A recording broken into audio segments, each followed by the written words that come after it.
Hello dear student, कैसे आप सभी। आई होप आप सभी अच्छे होंगे। आज हम एक नए सब्जेक्ट पर बात करने वाले हैं। इस सब्जेक्ट का नाम है आपके पास हिंदी लैंग्वेज। कैसे प्रश्न आते हैं हमारे बीएससी फर्स्ट ईयर में और बीए फर्स्ट ईयर में, बीकॉम, जितने भी फर्स्ट ईयर वाले बच्चे जो एग्ज़ाम दिलाते हैं हिंदी में, उनके लिए हम लोग इम्पॉर्टेंट प्रश्न लेके आए हैं। इससे बाहर बहुत कम चांस रहेंगे पेपर में आने को। मैं आपको पूरा तरीका बताऊंगा। इसके बाद हम लोग इंग्लिश के ऊपर बात करेंगे, कैसे इंग्लिश में प्रश्न आते हैं, और आप देखेंगे पूरा सिलेबस चेंज हो गया है ना। उनको आज हम लोग देखने वाले हैं। चलिए देखते हैं। पहला क्वेश्चन है हमारा यूनिट नंबर फर्स्ट से, हिंदी सब्जेक्ट है हमारा, जो कि 75 नंबर का आता है। ठीक है, ये हिंदी लैंग्वेज होते हैं। ठीक है, पल्लवन की परिभाषा लिखते हुए पल्लवन के महत्व और उपयोगिता को समझाइए। पल्लवन क्या होती है?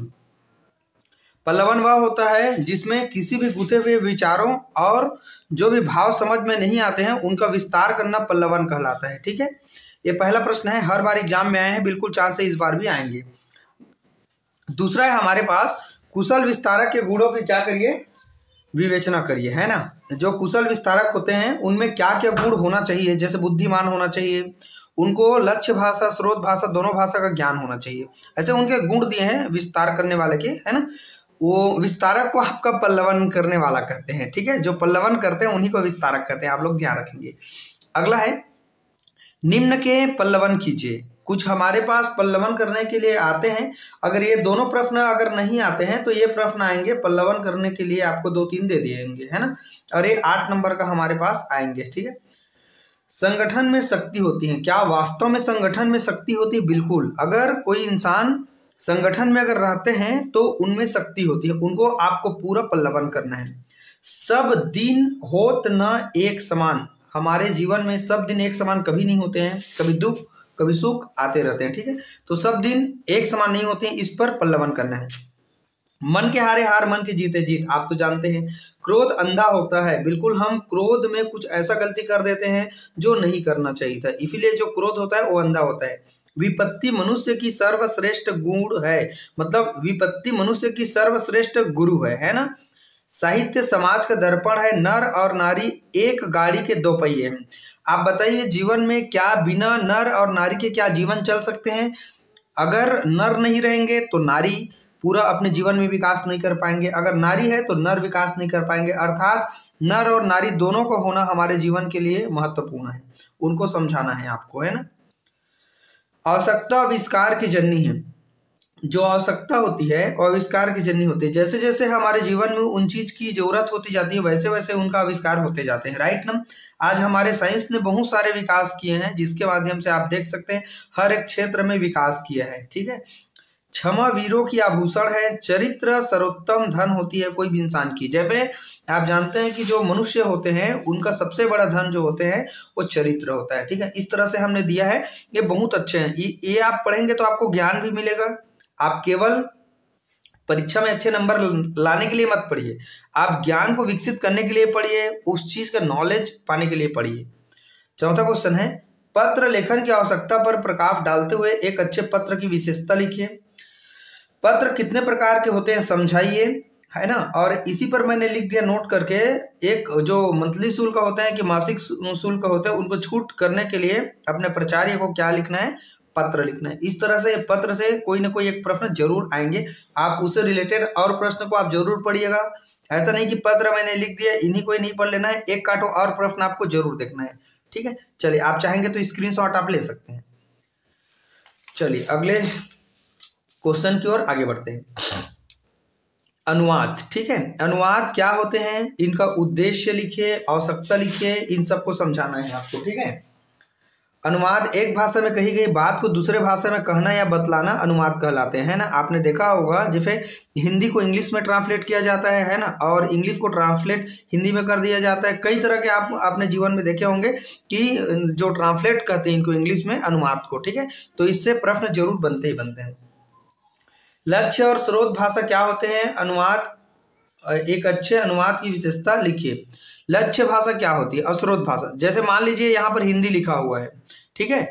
तो ये हमारा स्रोत भाषा होगा। और मान लो इसको मैं इंग्लिश में ट्रांसलेट करूंगा, है ना, तो वो हमारा क्या हो जाएगा, लक्ष्य भाषा हो जाएगा। स्रोत भाषा जिसको मैं ले रहा हूँ, है ना, और जिसमें ट्रांसलेट करूंगा उनको हम लोग क्या कहेंगे, लक्ष्य भाषा कहेंगे। ठीक है। परिभाषिक शब्दावली, इसका एग्जाम्पल मैंने 2-4 लिख रखा है और आपको कम से कम 100-150 पढ़ लेनी है परिभाषिक शब्दावली। जैसे मैंने लिखा है इंचार्ज। इंचार्ज का मतलब क्या होता है, प्रभारी। डिस्काउंट का मतलब क्या होता है, छूट। डिजिट का मतलब क्या होता है, अंक होता है। एसिड का मतलब क्या होता है, अम्ल होता है। चेयरमैन का मतलब क्या होता है, सभापति होता है। ठीक है। इसी तरह से यहाँ प्रोजेक्ट का मतलब लिखा है, सैटेलाइट का मतलब लिखा है, कलर का हाई कोर्ट का मतलब उच्च न्यायालय होता है। तो परिभाषिक शब्दावली कैसे आते हैं उनको मैंने यहाँ लिखा हुआ है। मैंने यहाँ बोला है पद नाम जरूर लिखें। जैसे पद नाम होते हैं ना, कोई पद में होते हैं, उन पदों को आपको जरूर पढ़ना है कि कौन कौन से पद होते हैं। जैसे कलेक्टर होते हैं, है ना, प्राइम मिनिस्टर होते हैं, आपका सीएम होते हैं। ठीक है। तो इस तरह के जो पद नाम होते हैं उनको आप जरूर पढ़िएगा, और पक्का एग्जाम में आते हैं। देखिए, ईदगाह कहानी का सारांश लिखिए, इसको भी पूछा गया है। यूनिट नंबर 2 का आप देखते हैं। देखो, बहुत सरल होता है, हिंदी बहुत ज्यादा, है ना, और लेकिन आपको नॉलेज भी अच्छा मिलेगा। आप जरूर 3 या 4 दिन में आप हिंदी एक भी नहीं पढ़े रहेंगे, तब भी आप कंप्लीट कर सकते हैं। ठीक है। पेपर के 2-3 दिन की छुट्टी में, या जैसे आपका पेपर है तो 2-3 दिन पहले अगर 4 दिन अगर अच्छे से पढ़ लेंगे तो आराम से हिंदी आपका अच्छे से नंबर आ जाएगा। देखिए, शब्द शुद्धि करना है। ठीक है। जैसे मैंने एक एग्जाम्पल लिखा है, ऐसे आपको कम से कम 100-150 पढ़ लेनी है। ठीक है। 2-4 नहीं पढ़ना है भैया, आपको 100-150 पढ़ना है जो आपने 12th क्लास में पढ़ा है। जैसे यहाँ मैंने लिखा है इच्छा, तो इच्छा ऐसे नहीं लिखते, इच्छा ऐसे लिखते हैं। वाक्य शुद्धि करने के लिए मैंने हंस दिया, तो मैंने नहीं हंसा, है ना भाई, मैं हंस दिया। पर्यायवाचित कैसे लिखना है, जैसे सूर्य का पर्यायवाचित लिखना है, रवि, दिनकर, भास्कर, ऐसे। विलोम शब्द लिखना है, जैसे कि दिन का क्या होता है, रात होता है। मुहावरा लिखना है, जैसे मैं आपको समझाने के लिए ऐसे लिखा हूं ना, थोड़ा आइडिया देने के लिए। क्या कई लोग को आइडिया भी नहीं होगा, 1-2 लोग ऐसे भी रहते हैं जिनको समझ भी नहीं पाते कि पर्यायवाचित क्या है ना। तो आपने पढ़ा है, लेकिन सब लोग जानते हैं अक्सर, हर बच्चे। मुहावरा, अंधे की लकड़ी, है ना, मतलब अंधे की लकड़ी आप समझते हैं कि जैसे आप जानते हैं श्रवण कुमार अपने माँ बाप के क्या थे, अंधे की लकड़ी थे। ठीक है। अंधे की लकड़ी या लाठी थे। ठीक है। तो और है लोकोक्तियां, इनको कहावत कहते हैं। जैसे ऊंट के मुंह में जीरा। ऊंट के मुंह में जीरा कहने का मतलब क्या है कि आवश्यकता से उनको कम मिलना। ठीक है। तो इस तरह से ये यूनिट नंबर 2 में इतने सारे प्रश्न बिल्कुल यहाँ से आपका 10 नंबर कम से कम आएंगे। अगला इसी में भारत वंदना, है ना, कविता के केंद्रीय भाव को क्या करिए, लिखिए। इसको भी दे देते हैं, है ना, तो आप जरूर पढ़िएगा। यूनिट नंबर 3 आ जाइए। देवनागरी लिपि के विकास पर निबंध लिखिए। देवनागरी लिपि की विशेषता लिखिए। देवनागरी की खुद की अपनी अलग लिपि होती है। जैसे हम कंप्यूटर में टाइपिंग करते हैं, वो देवनागरी की लिपि होती है। ठीक है। तो इस तरह के प्रश्न देवनागरी से पक्का एक ना प्रश्न जरूर बनेंगे, आप जरूर पढ़िएगा, आपको अच्छा नंबर लेना है तो, है ना। चलिए अगले पार्ट की ओर आगे बढ़ते हैं। अपठित गद्यांश क्या होते हैं, उदाहरण से समझाइए। आप जानते हैं ना अपठित गद्यांश का मतलब क्या होते हैं, जिनको हम अपने जीवन में कभी पढ़े नहीं रहते हैं, वो कहीं से उठ के आ जाते हैं। ठीक है। उनको अपठित गद्यांश कहते हैं, और उसी से हमको उत्तर निकालना होता है। उनको आप जरूर पढ़िएगा, है ना। संक्षेपण की परिभाषा देते हुए उनकी विशेषता बताइए। संक्षेपण का मतलब होता है जो ज्यादा बातें लिखे रहेंगे, है ना, उनको संक्षिप्त करके लिखना, छोटा रूप करके लिखना।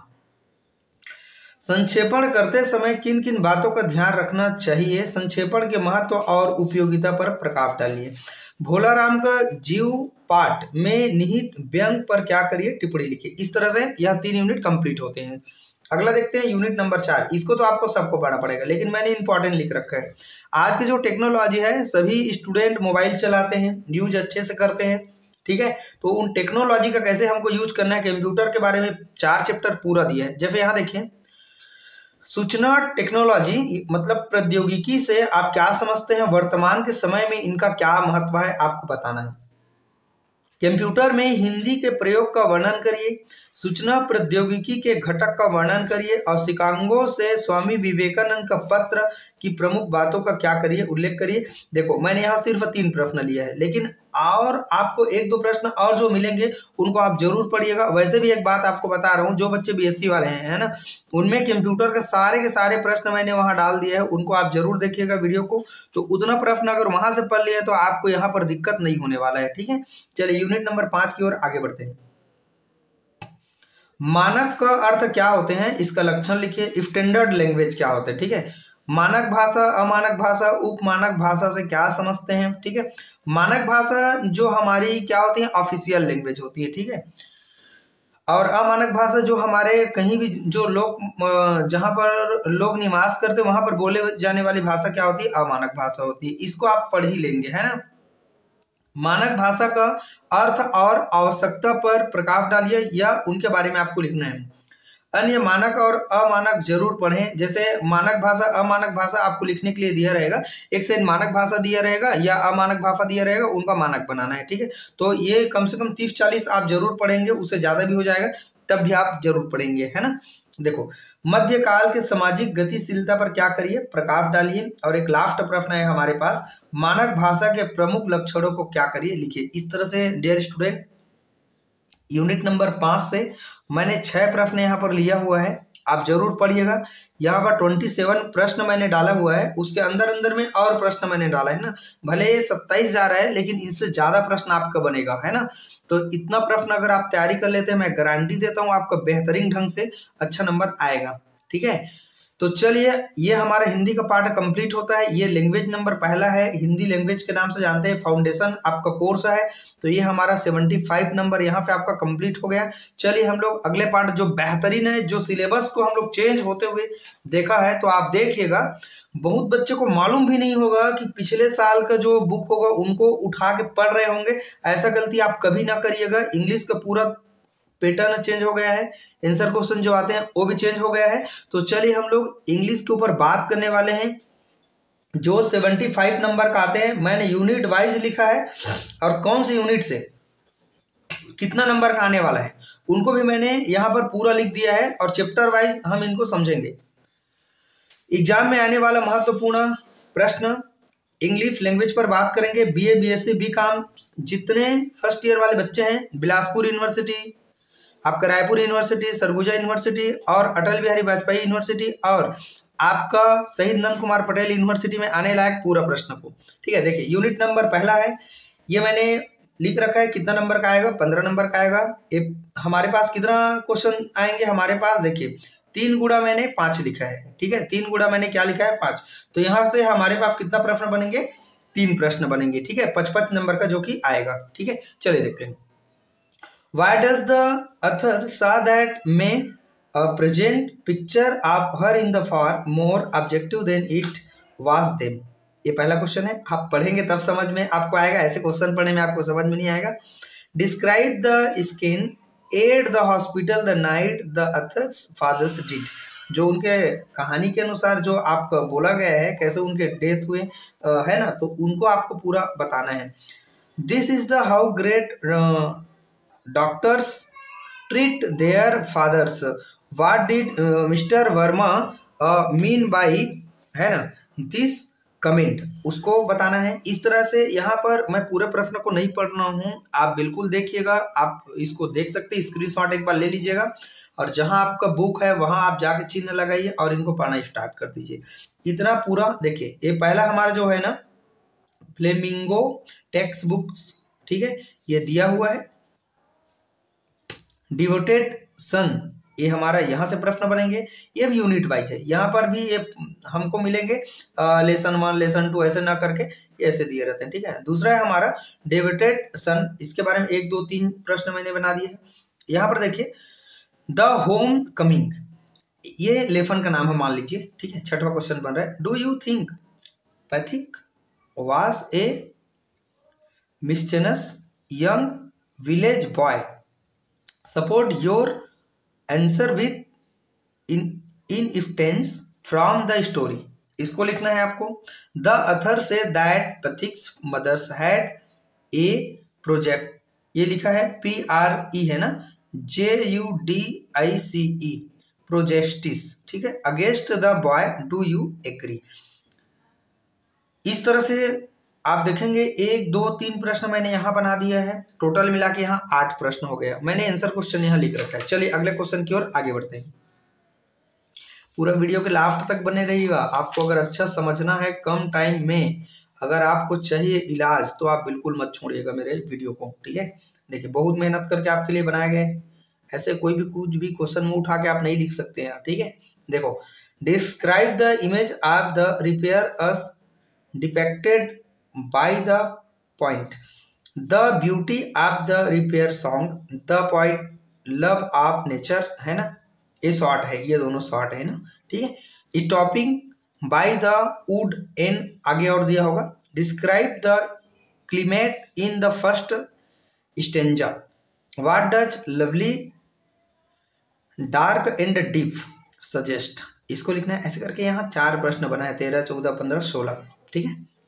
16 प्रश्न हो गए। ये पूरा यूनिट हमारा पहला खत्म हो गया, जो हमारा 15 नंबर का आएगा। चलिए अगला देखते हैं हम लोग।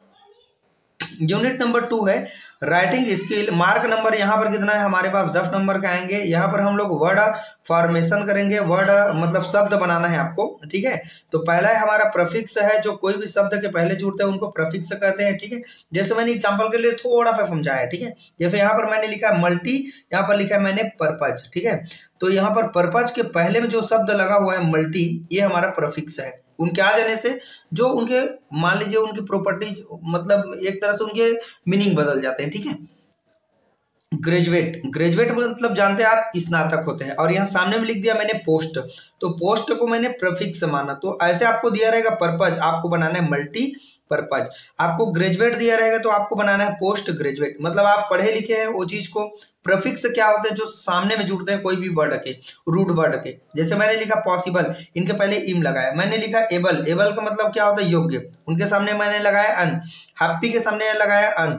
और यहाँ पर मैंने लगाया है कुक के पहले लगाया है मैंने ओवर। इस तरह से डियर स्टूडेंट मैंने प्रफिक्स को समझाने की कोशिश किया है। आपको 50, 60, 100 जितना आपको मन लगे पूरा भर भर के पढ़ लेना है आपको, ठीक है। सफिक्स देखिए, सफिक्स वो होता है जो पीछे में जुड़ता है वर्ड के, ठीक है। जैसे मैंने लिखा यूज, यहाँ पर हो जाएगा यूजफुल, और यहाँ पर हो जाएगा स्टेटमेंट। तो यहाँ पर हमारे पास क्या है, जो हमारे स्टैंड है ना उसके बाद में जुड़ गया मेंट। यहाँ पर होते हैं हमारे पास काइंड, और ये हो जाएगा काइंड, हमारे पास हो जाएंगे नेस, ठीक है। तो जो वर्ड के पीछे में जुड़ते हैं उनको कहते हैं काइंडनेस। तीसरा है हमारा वन वर्ड। यहाँ पर हम बोलते हैं ना अनेक शब्दों के लिए एक शब्द, तो वन वर्ड में आपको आंसर लिखना रहेगा पढ़ करके, तो उनको आप जरूर पढ़िएगा। यूनिट नंबर 2 से आएंगे आपका 10 नंबर का, 5 नंबर यहाँ, 5 नंबर यहाँ, या 3 यहाँ या 3 ऐसे करके आपको दे देंगे। सफिक्स प्रफिक्स पक्का आपका क्वेश्चन बनता है। चलिए आगे हम लोग बढ़ते हैं। देखो, डिस्क्राइबिंग ए प्लेस या ए पर्सन, ठीक है। तो कैसे हम लोग पर्सन लिखेंगे, जैसे मैंने यहाँ पर लिख रखा है, कोई पर्सन या प्लेस के बारे में आपको लिखना है। बहुत बेहतरीन मैंने छांट के लिखा है, और वो एग्जाम में बिल्कुल आने के चांस है, इतना आप पढ़ लीजिएगा, ठीक है। जैसे यहाँ देखिए, और आपको भी पढ़ना है, 2-4 और आपको ऐड कर लेनी है। फेवरेट एक्टर या म्यूजिशियन, ठीक है, जो आपके फेवरेट एक्टर उनके बारे में लिखना है, या इंडस्ट्री लीडर के बारे में लिखना है। माई बेस्ट हॉलीडे डेस्टिनेशन के बारे में लिखना है ना। और a place that inspire me, जैसे कोई प्लेस आप चले गए तो उस प्लेस से आप इंस्पायर होते हैं, उनको आपको लिखना है। तो इस तरह से डियर स्टूडेंट मैंने आपके लिए 5 लिखा है, आप जरूर पढ़िएगा, ठीक है। और उनसे आपको तरीका भी मिलेगा। और अगर नहीं भी आए क्वेश्चन तो कुछ रिलेटेड वो चीज़ों को पढ़ लीजिएगा, समझ के आप एग्जाम में लिख दीजिएगा, नो प्रॉब्लम फिर, है ना। ये है नरेटिंग एन इवेंट या एक्सपीरियंस। पैराग्राफ आपको लिखना है। My first day at college, आप तो सभी जैसे पहले आप बच्चे हैं फर्स्ट ईयर के, तो आपका पहला दिन कैसा रहा कॉलेज का। कोई टीचर को आपने देखा, कौन टीचर क्या पढ़ाए, उनका कैंपस देखा, कैसे हमारे महाविद्यालय है, उनके बारे में आपको लिखना है, ठीक है। इस तरह से आप देख सकते हैं एक्सपीरियंस से रिलेटेड है, और आपका है ना फेयर से रिलेटेड है, और हार्ड बट वैल्यूएबल एक्सपीरियंस से रिलेटेड है। गांधी सॉल्ट मार्च आपने पढ़ा होगा, एनएसएस कैंप के बारे में। इस तरह से ये 4-5 मैंने लिख दिया है, तो यहाँ भी 5 यहाँ भी 5 आप पढ़ लीजिएगा, ऐसे करके 10 आप तैयार कर लीजिएगा, ठीक है। यूनिट नंबर 3 की ओर हम लोग एंट्री करते हैं, जो बहुत ही बेहतरीन है ना। यहाँ से 15 नंबर का आपके एग्जाम में आएंगे, ठीक है। आपको मैं फिर दोबारा बोल रहा हूँ, आपका सिलेबस चेंज हो चुका है। जो बीएससी का इंग्लिश है, बीए का जो इंग्लिश है, उनका भी पैटर्न चेंज हो चुका है। इस बार आंसर क्वेश्चन पहले 26 नंबर का आते थे, है ना, वो पूरा आंसर क्वेश्चन को हटा दिया गया, उनके जगह में कम कर दिया गया है, ठीक है। चलिए देखिए, अनसीन पैसेज जो हमने हिंदी में देखा वही है कि उसी में जो पढ़े लिखे नहीं रहेंगे उसी को हम लोग क्या करेंगे, पढ़ेंगे और पढ़ करके क्या करेंगे, हम लोग उसी में आंसर लिखेंगे। अगला देखिए ओकेब दिया है, ओकेबलरी दिया है, शब्दकोश दिया है, टेक्स्ट बेस बनाना है आपको, उनके आधार पर आपका 10 नंबर यहाँ से बनेगा। ठीक है, जैसे यहाँ पर साइनोनिम्स का मतलब क्या होता है, अब भी हम लोग हिंदी में देखे हैं, समानार्थी होता है। जैसे काइंड का समानार्थी क्या है, जेंटल, इंड का समानार्थी क्या है, फिनिश्ड, मतलब खत्म कर देना, है ना। तो इस तरह से ये हमारे पास क्या है, साइनोनिम्स है। अगला है हमारा एंटोनिम्स। एंटोनिम्स से मतलब क्या होता है, आपका विलोम होता है। जैसे इजी का मैंने ये सिंपल आपको समझाने के लिए लिखा है ना, आपको ज्यादा पढ़ना है, ऐसा नहीं कि 2 दिन तो पढ़ के चले गए भैया फिर मुझे बोलोगे आप कि सर कैसे नहीं आया, है ना। तो इस तरह से आप ध्यान रखेंगे। इजी का होता है, डिफिकल्ट का होता है, मैनी का होता है, फ्यू, बिग का होता है, स्मॉल, आप जानते ही हैं। इस तरह से हमने यहाँ पर कंप्लीट किया। चलिए अगले पार्ट, अगले क्वेश्चन की ओर आगे बढ़ते हैं। देखिए और यहाँ पर लिखा हुआ है फॉर्मेशन दिया है, formation of noun from verb. Verb से आपको नाउन बनाना है। ठीक है, नाउन क्या होते हैं आप जानते हैं, कोई भी पर्टिकुलर नाम को हम लोग नाउन कहते हैं। ठीक है, वर्ब क्या होते हैं, जो सब्जेक्ट और ऑब्जेक्ट के बीच में जो लगते हैं उनको हम लोग वर्ब कहते हैं। ठीक है, जो रिलेशनशिप को उनको बनाते हैं। ठीक है, अगला देखते हैं formation of noun from the adjective. ठीक है, तो आपको एडजेक्टिव से आपको नाउन बनाना है, विशेषण से आपको नाउन बनाना है। ठीक है, और formation of adjective from noun, noun से आपको एडजेक्टिव बनाना है। ठीक है, तो ये तीनों को आप देख लीजिएगा, यहां से भी एग्जाम में हमारे पास आते हैं। यूनिट नंबर 4 लेटर राइटिंग है, हमारे पास 2 प्रकार के होते हैं, एक तो फॉर्मल है ना, एक तो होते हैं इनफॉर्मल। ठीक है, फॉर्मल का मतलब होता है जो हमारे ऑफिशियल हम लोग यूज करते हैं उनको फॉर्मल कहते हैं, और जो हमारे भाई बहन रिश्ते नाते जो माता पिता को हम लोग लिखते हैं लेटर उनको कहते हैं इनफॉर्मल लेटर, पारिवारिक स्थिति में। ठीक है, सामाजिक स्तर पर। और देखते हैं ये दोनों का कितना नंबर आएगा, 55 नंबर का एक एक प्रश्न आएंगे। जैसे मैंने कुछ को यहाँ लिख रखा है, आप देखिएगा। जैसे यहाँ देखिए, write a letter to a bank manager for a yearly statement for your bills. आपको जो बिल्स है वहां पर आपको बैंक मैनेजर को लेटर लिखना है, जहां पर आपको स्टेटमेंट है कि कितना रुपया आपने कौन से महीने में निकाला है, क्या किया, उनका स्टेटमेंट के लिए आपको यहाँ पर लेटर लिखना है। ठीक है, write in application to the registrar of your university asking him for an yearly declaration of result. आपको जो रिजल्ट है, ठीक है, उसके लिए आपको रजिस्ट्रार को क्या लिखना है, एप्लीकेशन लिखना है कोई भी यूनिवर्सिटी को। ठीक है, write an application to your principal for a fees conveyance, है ना। तो जैसे कि आपका फीस कन्वेंस करने के लिए, है ना, उनके लिए आपको प्रिंसिपल को क्या लिखना है, लेटर लिखना है। Write an application to the principal requesting him to the issue your transfer certificate. आपके प्रिंसिपल को ट्रांसफर सर्टिफिकेट लिखेंगे, जो आपने 6th क्लास से अभी तक पढ़ा है वही ट्रांसफर सर्टिफिकेट है। कॉलेज लेवल में थोड़ा सा चेंज हो गया होगा, आप उनको देख लीजिएगा कहाँ कैसे क्या चेंज किया गया है। ठीक है, दूसरा है हमारा, ये तो पूरा फॉर्मल है। ठीक है, अब इनफॉर्मल में आ जाइए। Write N letter your fathers या mother asking his to send your some money you need for buying books। अपने माता या पिता को क्या लिखना है, लेटर लिखना है, जो आपको कुछ बुक खरीदने के लिए पैसा मांगने के लिए, आपको पैसा भेजने के लिए आपको लेटर लिखना है। Write N letter to your friend inviting him to your birthday party. आपके बर्थडे पार्टी के लिए आपको इनवाइट करना है, उसके लिए आपको फ्रेंड को लेटर लिखना है। Write a letter to your friend who is sick wishing him speedy recovery. ठीक है, कि आपका तबीयत अगर मान लीजिए खराब हो गया है तो अपने दोस्त को लेटर लिखना है, जिसमें आपका जो बॉडी का जो रिकवर हो रहा है तबीयत खराब होने का मतलब आप ठीक हो रहे हैं, उनके बारे में आपको लेटर लिखना है। तो फ्रेंड, इस तरह से हमने पूरा यहाँ तक का क्वेश्चन को बहुत अच्छे तरीके से हमने क्या किया, कवर किया। चलिए थोड़ा सा और बचा है, फिर ये कंप्लीट हो जाएगा हमारा, है ना। चलिए देखते हैं 8वां नंबर है, write a letter to your father who want to know the progress in your study. आपके स्टडी कैसी चल रही है उसके बारे में आपके पेरेंट्स को, मतलब आपके फादर को क्या लिखना है, लेटर लिखना है। ठीक है, लास्ट नंबर यूनिट है हमारा, यूनिट नंबर 5। ये ग्रामर है जो 25 नंबर का आएगा और बेहतरीन देके जाएगा आपको, वही ग्रामर है जो आप स्कूल लेवल से पढ़े हुए हैं। जैसे आपके पास है आर्टिकल, यूज क्या करते हैं, ए इन द का हम लोग यूज करते हैं, है ना, जीरेन का यूज करते हैं, है ना। और हम लोग use of the conjunction, conjunction क्या होती है, कंजक्शन वो होती है जो दो वर्डों को आपस में, मतलब दो सेंटेंस को जोड़ने का काम करती है, और जोड़ने का काम हमारा दैट करता है, और बहुत सारे हैं जो जोड़ने का काम करता है। टेंस आप पढ़ेंगे, रिलेटिव से पढ़ेंगे, सब्जेक्ट वर्ब एग्रीमेंट पढ़ेंगे, है ना, और पोजेसिव एंड सेल्फ फॉर्म पढ़ेंगे, और एक है हमारे पास ग्रामेटिकल आइटम पढ़ेंगे, give to the text book, जो आपका फ्लेमिंगो से है ना। तो डियर स्टूडेंट, इस तरह से हमारा यूनिट 5 यहाँ कंप्लीट होता है। मैंने बहुत बेहतरीन ढंग से आपको समझाने की कोशिश किया, क्वेश्चन के साथ में आपको बताया भी कि किस तरह के कैसे प्रश्न हमारे एग्जाम में आते हैं। आई होप आप पूरे वीडियो के लास्ट तक आप देखे होंगे। तो ये वीडियो आपके लिए बहुत ही बेहतरीन है, ज़्यादा से ज़्यादा लोगों को शेयर करिए ताकि इस तरह के वीडियो और आपको बहुत बेहतरीन ढंग से मिल सके, ठीक है। तो जरूर आप छोटा से कमेंट करना बिल्कुल ना भूलिएगा। वीडियो देखने के बाद आप तुरंत हटाइए नहीं, उनको जरूर एक छोटा सा कमेंट तो बिल्कुल कर सकते हैं, आपको इस तरह के नॉलेज अगर दे रहे हैं तो। वीडियो को वॉच करने के लिए थैंक यू।